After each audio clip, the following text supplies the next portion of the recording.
നമസ്കാരം.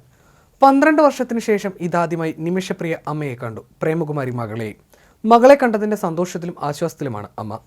Indian embassy ഉദ്യോഗസ്ഥരായ നാഫയ്ക്കും ദുഹയ്ക്കും മനുഷ്യാവകാശ പ്രവർത്തകൻ സാമുൽ ജെറോമിനുമൊപ്പമാണ് നിമിഷയെ കാണുന്നതിനായി പ്രേമകുമാരി ജയിലിലെത്തിയത്. വളരെ വൈകാരിക നിമിഷമായിരുന്നു ഇരുവരും തമ്മിലുള്ള കൂടിക്കാഴ്ചയെന്ന് സാമുൽ ജെറോം അറിയിച്ചു. ജയിലിനകത്തേക്ക് ഫോൺ കയറ്റാൻ അനുവാദമില്ലായിരുന്നു. അകത്ത് കയറിയപ്പോൾ ഒരു സ്വകാര്യ ഇടം ഞങ്ങൾക്ക് ലഭിച്ചു. പിന്നാലെ നിമിഷയെ എത്തിച്ചു. വളരെ വികാരനിർഭര നിമിഷങ്ങളായിരുന്നു അത്. അമ്മയ്ക്ക് കുറച്ചു സമയം നിമിഷപ്രിയയ്ക്കൊപ്പം ചെലവഴിക്കാമെന്ന് അവർ അറിയിച്ചു. അതുകൊണ്ട് എംബസി ഉദ്യോഗസ്ഥരും ഞാനും പുറത്തിറങ്ങി. അവർക്ക് ഉച്ചഭക്ഷണം വാങ്ങിക്കൊണ്ട് അകത്തേക്ക് കൊടുത്തയച്ചു. പിന്നീട് ഉദ്യോഗസ്ഥരെ തിരിച്ച് എംബസിയിൽ വിടാനായി ഞാനും അവർക്കൊപ്പം ഇറങ്ങി.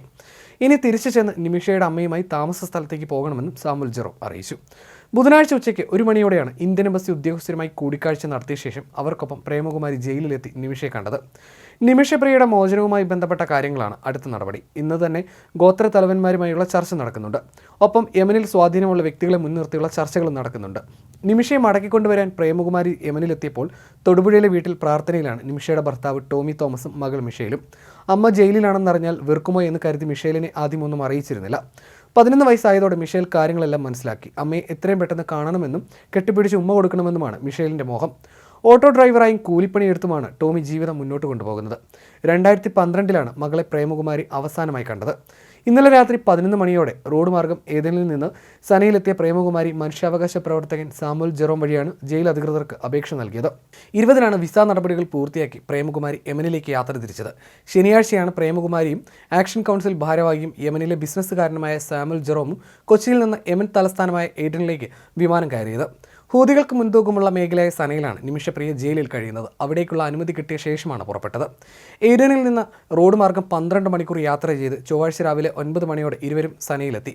കൊല്ലപ്പെട്ട യമൻ പൗരന്റെ കുടുംബത്തെയും കാണും. മകളെ കാണണമെന്ന പ്രേമകുമാരിയുടെ ആവശ്യത്തിന് നേരത്തെ കേന്ദ്രം അനുമതി നിഷേധിച്ചിരുന്നു. കഴിഞ്ഞ ഡിസംബറിൽ ഡൽഹി ഹൈക്കോടതിയാണ് യാത്രയ്ക്ക് അനുമതി നൽകിയത്. ഇതോടെയാണ് ആക്ഷൻ കൗൺസിൽ മുൻകൈയെടുത്ത് വിസ തരപ്പെടുത്തിയത്.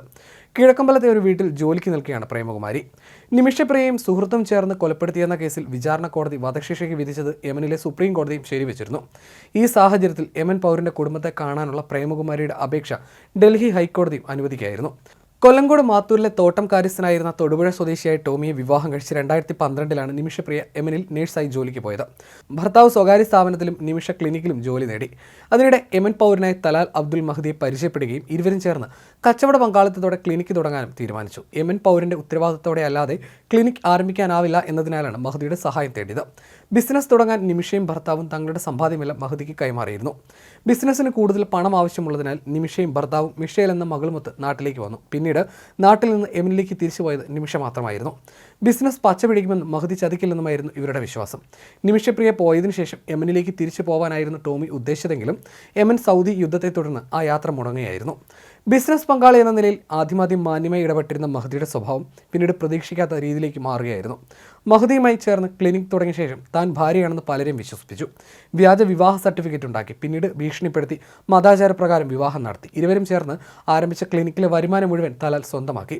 പാസ്പോർട്ടും തട്ടിയെടുത്തു. സ്വർണം എടുത്ത് വിറ്റു. അധികൃതർക്ക് പരാതി നൽകിയ നിമിഷപ്രിയയെ മഹദി മർദ്ദനത്തിന് ഇരയാക്കി. ജീവൻ അപകടത്തിലാകുമെന്ന ഘട്ടത്തിലാണ് താൻ മഹദിയെ അപായപ്പെടുത്താൻ ശ്രമിച്ചത് എന്നാണ് നിമിഷപ്രിയയുടെ വാദം.